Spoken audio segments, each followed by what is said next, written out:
Deməli, hər vaxtınız xeyir olsun dostlar. 2 həftədir demək olar ki, İctimai televiziyasının ən maraqlı verilişlərdən biri olan Maskaya baxıram. Amma bir şey nəzərimdən qaçmadı.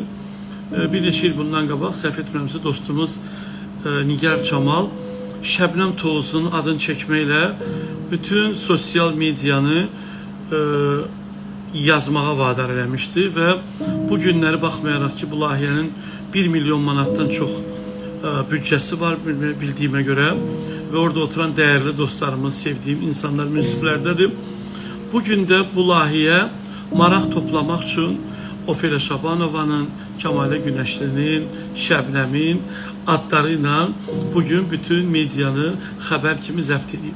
Deməli, bu günləri İctimai televiziya bayağı müğənniləri efirə çağırmayın deyərək öz aralarında oturub verilişdə dağılıb özlərini dağıdaraq danışan İctimai televiziyanın aparıcıları bugün bu simaların adın layihədə çəkilməyinə imkan verərək sosial mediada PR-ını aparırlar.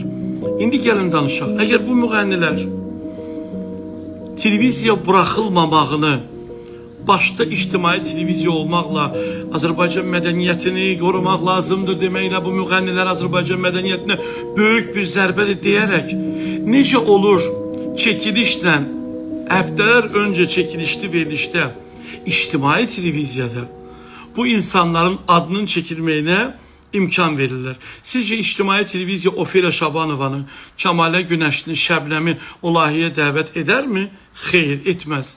Bu özü bir nədir? Bu özü bir politikadır, yəni siyasətdir ki, bunların adını çəkilməklə sosial medianı özlərinin layihələrinin PR-ına dəvət eləməkdir. Amma bu verilişin ilk buraxılışında yığdığı reyting 1,68 idi.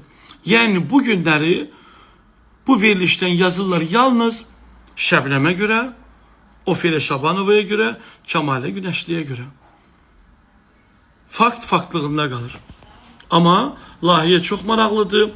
Çünki orada bilərəkdən elə bir simaların adını çəkilir ki, kütlə də bu simaları tanıyır və müzakirəyə səbəb olur.